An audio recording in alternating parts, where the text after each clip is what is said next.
গোপনে কিসের ছক কষছে ইসরায়েল? যুদ্ধবিরতির আড়ালে কি হচ্ছে মস্কোতে?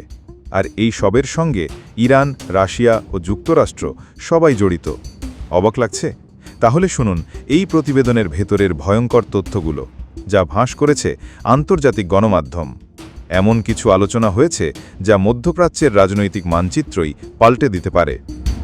ইসরায়েল ও ইরানের মধ্যকার চলমান উত্তেজনার মধ্যেই এবার সামনে এলো এক বিস্ফোরক তথ্য। আন্তর্জাতিক বার্তা সংস্থা আনাদুলু এজেন্সি তাদের ৩ জুলাইয়ের এক প্রতিবেদনে জানিয়েছে, যুদ্ধবিরতির সময় ইসরায়েল গোপনে যোগাযোগ রেখেছিল রাশিয়ার সঙ্গে, এবং আলোচনার মূল বিষয় ছিল ইরান ও সিরিয়া। এটি শুধু অবাক করার মতোই নয়, বরং কূটনৈতিক অঙ্গনে বড় প্রশ্নও তুলছে। যুদ্ধের ময়দানে একরকম আচরণ আর কূটনীতির পর্দার আড়ালে আরেক রকম পরিকল্পনা। প্রতিবেদন অনুযায়ী তেল আবিব ও মস্কোর মধ্যে উচ্চ পর্যায়ের যোগাযোগ হয় যুদ্ধবিরতির কয়েকদিন পর।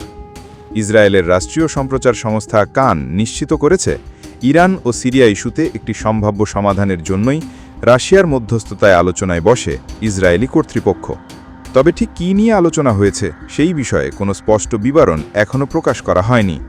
তবে সূত্রগুলো বলছে, বড় কিছু আসতে চলেছে, যার প্রভাব শুধু ইরান ইসরায়েল নহে, গোটা মধ্যপ্রাচ্য জুড়েই পড়বে।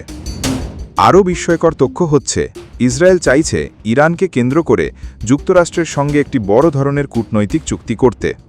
এই উদ্দেশ্যে ইসরায়েলের প্রধানমন্ত্রী বেনিয়ামিন নেতানিয়াহু আগামী সপ্তাহেই ওয়াশিংটনে বৈঠকে বসছেন মার্কিন প্রেসিডেন্ট ডোনাল্ড ট্রাম্পের সঙ্গে। ধারণা করা হচ্ছে, এই আলোচনার মধ্য দিয়েই নতুন এক চুক্তির খেলা শুরু হতে যাচ্ছে, যেখানে আব্রাহাম অ্যাকর্ড বা ইসরায়েল আরব স্বীকৃতি বিষয়ক চুক্তির সম্প্রসারণও আলোচনায় থাকতে পারে। প্রতিবেদনে আরও দাবি করা হয়েছে, ইসরায়েল শুধু ইরান নয়, সিরিয়াকেও আলোচনায় টেনে আনছে। তারা চেষ্টা করছে যুদ্ধবিরতির সুযোগে কূটনৈতিকভাবে সিরিয়ার সঙ্গে সম্পর্ক উন্নয়নের। এটি সত্যি হলে এটি হবে মধ্যপ্রাচ্যে এক অভূতপূর্ব পরিবর্তনের ইঙ্গিত, যেখানে একদিকে যুদ্ধ আর ধ্বংস, অন্যদিকে আলোচনার মাধ্যমে মিত্রতা। উল্লেখ্য, গত 13ই জুন ইরানের বিরুদ্ধে বিমান হামলা শুরু করেছিল ইসরায়েল, যার জবাবে উত্তপ্ত হয়ে ওঠে গোটা অঞ্চল। পরে 24 জুন ডোনাল্ড ট্রাম্প ট্রুথ সোশ্যালে এক পোস্টে যুদ্ধবিরতির ঘোষণা করেন। ট্রাম্প জানান, প্রথমে ইরান যুদ্ধবিরতি শুরু করবে এবং 12 ঘণ্টা পর ইসরায়েল এতে যুক্ত হবে। এরপর 24 ঘণ্টা পর এটিকে আনুষ্ঠানিকভাবে 12 দিনের যুদ্ধ শেষ বলে ঘোষণা করা হবে।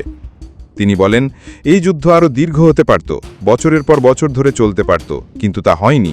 এই শান্তির জন্য আমি উভয় পক্ষকেই ধন্যবাদ জানাই। কিন্তু এখন প্রশ্ন হলো, এই শান্তির আড়ালে কি নতুন কোনো যুদ্ধের ছক কষা হচ্ছে? ইসরায়েল যদি রাশিয়ার সঙ্গে গোপনে আলোচনা করে, তাহলে যুক্তরাষ্ট্রের ভূমিকাই বাকি। আর সবচেয়ে বড় প্রশ্ন, মধ্যপ্রাচ্য কি আবারও নতুন সংঘর্ষের পথে হাঁটছে, নাকি এটি কূটনৈতিক বড় কোনো রদবদলের শুরু? আপনার কি মনে হয়, ইসরায়েলের এই পদক্ষেপ কি শান্তির পথ, নাকি এটি নতুন সংকটের সূচনা? নিচে কমেন্ট করে জানাতে ভুলবেন না।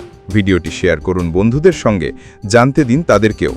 আর সাবস্ক্রাইব করে সঙ্গে থাকুন, কারণ বিশ্ব রাজনীতির পর্দার আড়ালের খবর আমরা পৌঁছে দিচ্ছি ঠিক আপনার ঘরে।